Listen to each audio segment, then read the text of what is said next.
그달 20나흘날에 이스라엘 자손이 다 모여 금식하며 굵은 베옷을 입고 티끌을 무릅쓰며 모든 이방 사람들과 절규하고 서서 자기의 죄와 조상들의 허물을 자복하고 이날에 나 4분의 1은 그 제자리에 서서 그들의 하나님 여호와의 율법책을 낭독하고 나 4분의 1은 죄를 자복하며 그들의 하나님 여호와께 경배하는데 레위 사람 예수아와 바니와 감미엘과 스바냐와 분니와 세레바와 바니와 그다냐는 단에 올라서서 큰 소리로 그들의 하나님 여호와께 부르짖고 건너뛰어서 34절부터 38절은 한 절씩 교독으로 보십니다.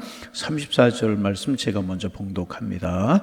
우리 왕들과 방백들과 제사장들과 조상들이 주의 율법을 지키지 아니하며 주의 명령과 주께서 그들에게 경계하신 말씀을 순종하지 아니하고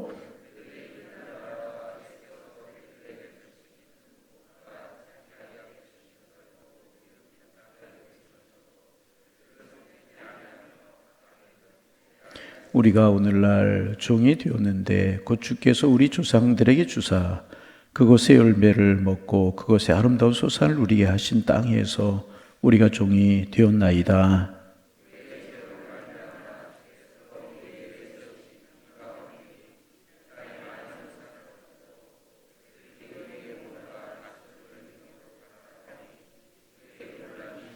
함께 보십니다. 우리가 이 모든 일로 말미암아 이제 견고한 언약을 세워 기록하고 우리의 방백들과 레위 사람들과 제사장들이 다 임봉하나이다 하였느니라. 아멘. 우리가 이제 그동안 계속 새벽 시간에 묵상했던 것처럼 느헤미야의 내용은 무너진 성벽을 재건하는 이제 그런 내용입니다. 그래서 이제 그 7장 이렇게까지 성벽을 재건하는 그런 일이 이제 기록되어 있고 8장은 그 수축된 성문 앞에 모여서 울며 회개 기도하는 그런 내용들이 기록이 되어 있고 또 8장 말미에는 백성들이 이제 그 음식을 먹으면서 초막절을 지키면서 인도하시고 지키셨던 하나님의 은혜에 감사하는 그런 내용들이 이제 8장에 또 기록되고 있습니다. 그리고 이제 9장은 다시 이제 이스라엘의 온 백성들이 수문학 광장으로 모여서 하나님 앞에 회개 기도하는 그런 내용들로 이제 가득 차 있습니다. 하나님께서 택한 이 백성이 교만하여서 범죄하고 그 결과 나라를 빼앗겼습니다.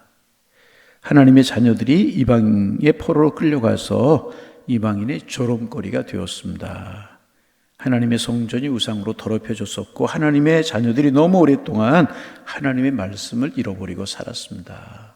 그래서 우리가 이 민족이 이런 어려움을 당했습니다. 그런데 하나님 다시 돌아오게 하시고 성벽을 재건하게 하시고 성전을 재건하게 하셔서 감사합니다. 그런데 잘난 것이 없는 우리 백성들을 선택해 주신 하나님께 감사하지 않았습니다. 그러면서 하나님 살려주세요. 하나님 용서해 주세요. 우리는 매맞고 노예가 되고 버림받아 마땅했습니다. 그러나 하나님이 용서하시고 하나님이 다시 세워주셨습니다. 그런데 하나님 다시는 무너지지 않겠습니다. 성벽이 무너지도록 하나님 전이 무너지도록 우리 버려두지 않겠습니다. 결단하고 하나님 앞에서 눈물로 회개 기도하면서 하나님께 돌이키는 그런 내용이 9장에 이제 가득 차 있는 것 볼 수가 있습니다. 이제 어느 목사님은 이제 최근에 TV를 켜지 않는다 그런 말씀을 하셨습니다. TV를 켜지 않을 뿐만 아니라 신문을 펼치는 일도 오래되었다는, 신문을 보지 않는다는 거예요. 인터넷도 뒤적이지 않는다 그런 말씀을 이제 하셨습니다. 왜냐하면 들려오는 소식마다 보이는 것마다 우리를 행복하게 하는 소식이 하나도 없기 때문에 기분 나쁜 막장 드라마를 보는 것 같고 여당이나 야당이나 서로에게 막장 언어를 쏟아내고 하나님과 느헤미야에게 예루살렘이 황폐해지고 성벽이 무너지고 성문이 불탔다라고 하는 비보를 전해주는 것처럼 아픈 이야기들만 귓전에 들리고 눈에 보이기 때문에 신문을 펼치지 않고 TV를 보지 않고 인터넷을 끊은 지가 오래되었다. 그런 이야기를 이제 하시는 거 들어본 적이 있습니다. 여러분, 우리 사회에 무너진 곳이 참 많이 있다는 이야기입니다. 우리 이런 거 피부로 느껴지지 않습니까? 예루살렘 성벽이 무너지듯이 무너진 곳이 참 많아요. 참 주변을 돌아보면 새벽에 이제 좀 이렇게 밝고 활기차고 긍정적인 이야기로 시작해야 되지만 이런 부정적인 이야기들을 나누게 되어서 마음이 참 아픈데 그 목사님의 고백이 사실 다른 사람의 고백들이 아니고 우리의 고백이잖아요. 여러분 그렇잖아요. 지구촌 한 곳에서 뭐 전쟁으로 말미암아 물가가 폭등하고 기름값이 폭등을 하잖아요. 그래서 그런 이야기도 하죠. 우리의 식탁에서 밀가루 음식이 사라질지도 모른다. 빵을 제가 좋아하는데 빵을 못 먹을 수도 있다. 그런 이야기도 하고 뭐 그것뿐이겠습니까? 뭐 여러 가지로 젊은이들의 문제, 취업의 문제, 뭐 여러 가지 많은 문제들이 무너진 예루살렘 성벽처럼 우리에게 다가오는 것 사실이 아닌가. 그런 생각을 우리가 이제 해보게 됩니다. 그럼 어떻게 해야 되는가? 이제 두 가지 이야기를 좀 하려고 그래요. 갯벌에 배가 좌초되어 있어요. 갯벌에 배가 좌초되어 있는데 그 갯벌의 배를 다시 띄우는 방법이 무엇이겠습니까? 큰 배를 사람의 힘으로 아무리 띄우려고 해도 그 배는 다시 띄워지지 않아요. 그런데 그 배를 다시 띄우는 방법이 하나가 있습니다. 뭐겠습니까? 다시 밀물이 몰려오는 거예요. 다시 밀물이 쫙 밀려 들어오는 거예요. 그러면 그 물의 힘으로 배는 다시 띄워지게 되어 있는 거예요. 그리고 배가 다시 띄워지면 노를 젓고 바다로 나가 고기를 잡을 수 있게 된다는 것입니다. 배가 자초되었을 때 방법은 하나뿐이 없는 것입니다. 여러분, 다른 것 없어요. 하나님의 은혜가 밀려오면 되는 거예요. 주님의 사랑이 밀려오면 되는 것이라. 여러분, 이스라엘 백성들 영적으로 무너졌어요. 우상 숭배하고 이기적으로 신앙생활하고 하나님 중심으로 신앙생활 한다고 하지만 결국 자기들 중심으로 신앙생활, 자기들을 위해서는 다 할 줄 알지만 하나님을 위해서는 뭐 할 줄 모르고 영적으로 타락, 그러다 다 무너져 버리고 예루살렘이 완전히 황폐하게 돼버려요. 느부갓네살 왕이 와가지고 2차에 걸쳐가지고 성벽 무너뜨리고 성전 불태버리고 성벽도 완전히 허물어져 버리고 포로 걸리고 완전히 무너져 버렸다는. 그래서 우리 사회는 그렇게 겉으로 무너져 내리는 모습 보이지 않고 속으로 무너뜨리는, 어떻게 생각하면 속으로 무너지는 것이 더 무섭잖아요. 그런데 하나님께서 이스라엘 백성들 그 죄악의 결과로 말미암아 영적으로 무너지고 하나님을 떠나고 우상 숭배하고 마음이 하나님께로 무너지고 죽은 자들이 자기의 사명을 감당하지 않은 하나님 앞에 예배하는 일을 소홀하고 이런 것들 때문에 완전히 무너졌어요. 그런데 무너진 것으로 끝나지 않았잖아요. 하나님이 약속하신 것처럼 그것은 깨닫게 하시려고 하시는 하나님의 징벌이었고 이스라엘 백성은 다시 돌아와서 하나하나 재건하게 하시잖아요. 그런데 하나하나 재건하게 하시는 것이 누구의 힘으로 했나요? 백성들의 힘으로 한 것 같지만 하나님이 하셨다는 거예요. 여러분, 왜 그 당시에 바벨론이 망하고 페르시아가 득세하고 고레스라고 하는 왕이라고 세워져서 바벨론 시대 때 돌아온 포로들은 너희 나라 돌아가서 너희들이 섬기는 신을 섬기기 좋다, 이런 이야기를 고레스가 왜 하겠습니까? 여러분, 역사를 주관하시는 분은 하나님이시라. 하나님의 때가 되자 이스라엘 백성들에게 마치 무너진 좌초된 배에 밀물이 물려오듯이 하나님의 은혜가 밀려오게 되었다는 거예요. 그래서 그들은 돌아서 예루살렘 성벽을 재건하고 그 하나님의 은혜가 감사하여서 성문에 모여서 말씀을 낭독하고 기도하고 다시금 부흥운동을 전개하고 오늘 9장에 보면 회개운동을 하는 그런 내용이 9장으로 가득 차 있어요. 울면서 회개하고 울면서 은혜를 사모하고 울면서 하나님의 축복을 사모하는 그런 내용이 쫙 9장에 기록되어 있습니다. 여러분, 우리 한국 사회가 다시 부흥하기를 원합니다. 다시 세워지기를 원합니다. 그런데 더 우리가 기도해야 될 일은 뭐냐면 한국 교회가 다시 일어나야 되는 겁니다. 한국 교회가 무너져 내리고 있잖아요. 제가 지난주 수요일 날 말씀을 드렸나요? 코로나 이전에 그런 통계가 있었어요. 이제 한국 교회 50%가 정체되어 있다. 50%가. 그리고 40%는 감소하고 있고. 감소한다는 이야기가 뭐예요? 교인들이 줄고 있다. 50%는 그냥 유지하고 있고 40%는 줄어들고 있고 10%는 조금 그래도 부흥하고 있고, 그런 일들이 시작된 때 우리 교회가 부흥해서 우리 교회는 이만큼 그래도 왔어요. 근데 코로나로 인하여서 부흥하는 교회가 완전 거의 제로. 코로나 때문에 그렇게 되었단 말이죠. 그런데 여러분, 이렇게 된 원인이 어디에 있다고 생각하세요? 여러분, 다른 거 있지 않아요. 우리 교회가 스스로 무너졌기 때문이라고 생각해요. 이스라엘 백성들이 무너져 내리고 포로로 끌려갔던 것처럼 한국 교회가 기도 열정이 없어져 버리고 말았어요. 죄송합니다. 목사님들 열정 잃어버리고 모든 직분자들이 예배 열정마저 잃어버리고 있잖아요. 간절하게 예배하는 사람 몇 사람이 들어요? 여러분, 그렇잖아요. 코로나로 인해서 마음 아픈 현실이 되어버리고 말았다는 것. 여러분, 늘 이야기하지만 한국 사회의 경제적인 부흥과 한국 교회의 부흥은 맞물려 있었어요. 그리고 세계 어느 나라의 역사를 보든지 기독교가 부흥하고 교회가 부흥하면 사회는, 경제는 살아났던 것이 역사가 말해주고 있는 것입니다. 여러분, 그렇잖아요? 우리 한국 사회 똑같이 지금 닮아가는 모습이라. 그러면 한국 교회가 무너지고, 아니 한국 사회가 무너지고 사회 그런 것들, 여러분 마음 아픈 것이 뭐냐 하면 늘 이야기하지만 우리가 우리나라의 최정점을 찍는 시대에 살아가면 안 되잖아요. 내일의 정점을 향해 우리 사회가 올라가야 되잖아요. 그래서 우리는 우리들의 자녀들에게 지금 우리가 살아가는 세대보다 더 아름다운 내일을 물려줄 수 있어야 되잖아요. 여러분, 그래야 될 줄로 믿습니다. 근데 여러 가지 조짐들이 그렇지 못하잖아요. 인구도 2050년에 되면은 절반으로 줄지 않겠느냐. 그런 통계도 있고 여러 가지가 그래요.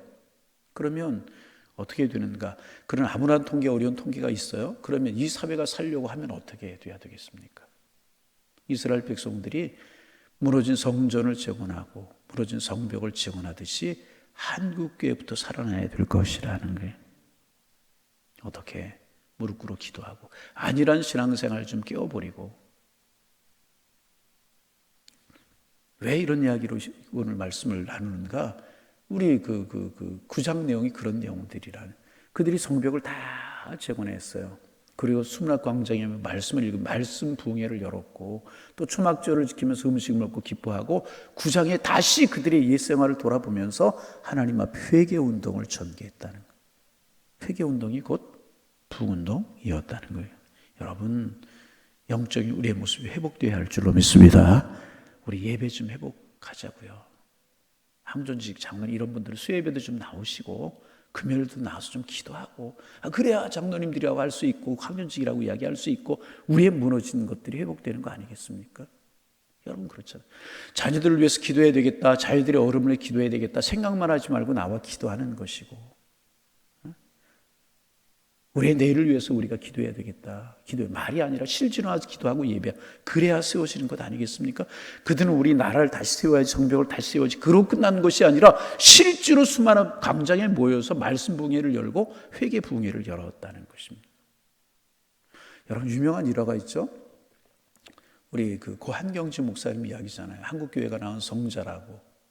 그리고 한국교회 많은 수많은 목사님들이 계셨지만 가장 존경받는 어르신이라고 그렇게 평가하잖아요. 템플턴상을 수상하셨어요. 종교계의 노벨상이라고 그렇게 말씀을 하시는 템플턴상을 수상하셨는데, 그분이 템플턴상을 수상하는 자리에서 그런 고백을 한 게 한국교회 충격이기도 하고 논란도 되고 그랬죠. 나는 이 상을 받을 자격이 없습니다. 나는 죄인입니다. 나는 강요를 이기지 못해서 신사참배를 한 사람입니다. 실제로 그러셨잖아요. 일제가 강요해서 신사참배를 했습니다. 한 사람입니다. 나는 죄인입니다. 그러면서 그 다음에 고백하신 것이 뭐냐 하면, 이런 나에게 이상을 주신 것은 하나님이 나처럼 못난 죄인도 들어 쓰신다는 하나님의 은혜를 드러내기 위함인 것 같습니다. 그런 고백을 하셨어요. 여러분, 이런 고백 어떻게, 쉬운 고백 아니잖아요. 세계인들이 지켜보고 있는 그 자리에서 나는 신사참배한 죄인입니다. 그런데 하나님의 은혜를 드러내기 위해서 이상을 내게 주신 것 같습니다. 여러분, 이 고백을 어떻게 쉽게 고백할 수 있는 고백이 아니잖아요. 과거를 덮고 싶고 감추고 싶은 것이 모든 사람의 마음인데, 난 신사참배한 죄인입니다. 그런 고백을 하셨다. 신선한 충격이 되기도 하고 논란이 되기도 그랬는데, 저는 긍정적으로 생각합니다. 내가 죄인이 아니라고, 내가 뭐 이렇다고 날 자랑하는 것이 문제지, 내가 죄인입니다 라고 고백하는 것은 결코 하나님 앞에서 죄된 모습이 아니라고 생각해요. 톨스토이가 그런 이야기를 했다고 그러죠. 톨스토이가 성자는 자신이 죄인 중에 괴수라고 고백하는 사람이 성자라고, 범인은 다른 사람과 비교해 볼 때 그래도 자신이 꽤 괜찮은 사람이라고 생각하는 사람이 범인이고, 악인은 자신이 처한 환경에서 자신은 최선을 다했다고, 잘 살았다고 자부하며 다른 사람의 허물과 다른 사람의 그 어떤 허물을 드러내며 사는 사람이다 그랬어요. 성자는 누구라고요? 나는 죄인 중에 괴수입니다 고백하는 사람. 범인은 누구라고요? 다른 사람과 비교해 볼 때 그래도 자신 있게 괜찮은 사람이라고 생각하는 사람. 악인은 누구라고요? 자기는 최선을 다했고 자기는 잘 살았고 다른 사람의 허물을 보면서 비난하는 사람이 악인이라고. 톨스토이가 그랬다고. 여러분, 그래요? 여러분, 우리가 이제 오늘 아침에 좀 어두운 이야기해서 죄송하지만 여러 가지 사회의 구석구석이 무너지고 있고 참 마음 아픈 일들이 많죠. 가정이 무너져 있고 젊은이들이 무너져가고, 이게 가장 큰 문제라고 생각이 되는데, 교회도 이런 때에 힘을 잃어가고 있고, 여러분, 이럴 때 우리가 해야 될 것이 무엇인가? 바로 9장에 나타난 이스라엘 백성들의 모습이 아닌가 하는 것이라. 9장에 나타난 이스라엘 백성들의 모습이 무엇입니까? 다 수문학 광장으로 모여서 하나님 앞에 기도 운동을 벌이는 것이라. 회개 운동을 벌였다는 것입니다. 우리가 범죄했습니다. 교만했습니다. 하나님의 선택으로, 선민으로, 택한 사람으로, 직분자로 세워주신 것 겸허함으로 하나님 앞에 감당하지 못하고, 하나님 사랑하지 못하고, 우상을 숭배하고 이방 민족들을 따라가고 하나님 앞에 간절함을 잃어버리다가 우리가 포로가 되었고 수치를 당했고 하나님의 영광을 드러내지 못했습니다. 하나님 용서하여 주옵소서. 우리 다시 무너지지 않겠습니다. 긍휼히 여겨 주옵소서. 그런 내용으로 기도하는 내용이 9장으로 가득 차 있다. 여러분, 우리의 모습이 9장에 나타난 이스라엘 백성들의 모습이 되어지기를 원하고, 우리의 기도가 9장에 나타난 백성들의 기도가 되기를 소망합니다. 하나님, 무너지지 않게 하여 주옵소서. 하나님, 다시 세워 주옵소서. 우리 이민족을 끌어안고 우리 기도하는, 젊은이들을 끌어안고 기도하는, 여러분, 그런 기도가 우리의 기도가 되고 우리 교회가 기도로 가득 찬 교회가 되기를 원합니다. 우리 교회 벽마다 여러분의 기도 소리로, 기도 소리가 배고, 그래서 이 성전에 들어오면, 이 예배당에 들어오면 우리의 기도 소리가 울려 퍼지고, 우리의 기도 소리를 들으신 하나님의 음성이 우리의 귓전에 들려오는 것 같고, 하나님의 마음을 우리가 읽는 것 같고, 그렇다면 하나님 다 세워줄 줄로 믿습니다. 우리가 염려하고 걱정하는 것 기후가 되고 하나님이 세워주실 것입니다. 누가 시작해야 되는가? 우리가 시작해야 됩니다. 여러분, 그런 간절한 우리의 기도가 있고, 갯벌에 자초된 배 말씀을 드렸듯이 하나님의 은혜의 물결이 밀려오는 수밖에 없는, 하나님의 은혜의 물결이 밀려오는 수밖에 없는, 하나님의 은혜의 물결이, 부흥의 물결이 밀려오도록 하려면 어떻게 해야 되나요? 우리가 하나님 앞에 열심을 품고 예배하고, 열심을 품고 기도하고. 여러분, 취미생활이 내 건강을 챙기는지 하나님 앞에 예배하는 일보다 앞서지 않게 하기를 원합니다. 여러분, 그렇잖아요. 여러분 다 띄워놓고 하나님 앞에 예배하고 기도할 시간은 어디 있어요? 물론 새벽 예배 나오신 분들이야 그런 분들이 없겠지만 그렇게 우리가 서로 좀 독려하고 그렇잖아요.